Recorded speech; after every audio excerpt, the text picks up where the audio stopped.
when he was little, I used to make my hand die. He'd be screaming or whatever, and if he wouldn't stop, I tell him he was hurting me. I tell him he was killing me, actually, and that's what I said. I said, "You don't want to kill mommy, do you?" And then I'd make my hand die, like this.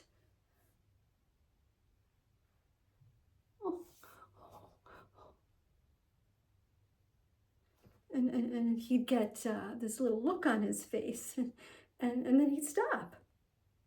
It was very effective. I can't help but think now that that was not perhaps perfect parenting. But it worked, and I needed things, anything that worked.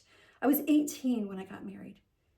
18 fucking years old, hardly out of diapers, to my first famous leading man, Dixon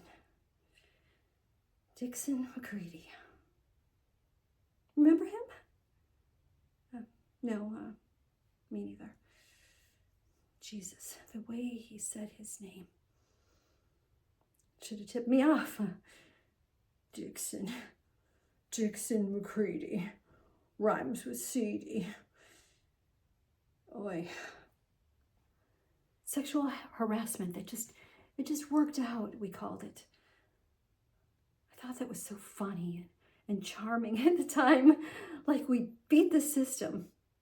What did all those adults who thought they knew better, that told us to wait, that told me I was too young, what did they know? I knew. It was love.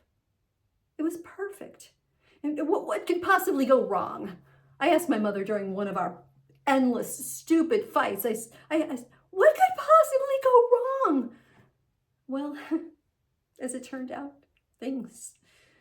many things could go wrong. Wonderfully impossible things. Impossibly wrong, yes.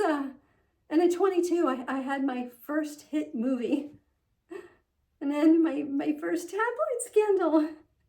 And I was divorced. I was the divorced mother of a 2-year-old son. And the universe said, good luck with that. So, yes, that's right. My point is, indeed, don't judge. Don't you dare judge me. You've done it all. You've done it all perfectly, have you? Love, life, career, family, fidelity, passion. Well, all right then. Now those of you who are socially, responsibly, deeply fulfilled, vegan, charitable millionaires who work out and have sex 3 times a week, well, you can judge. But the rest of you, shut up. I'm doing the best I can. I don't hate him. How could I? I don't hate him. But he does bother me.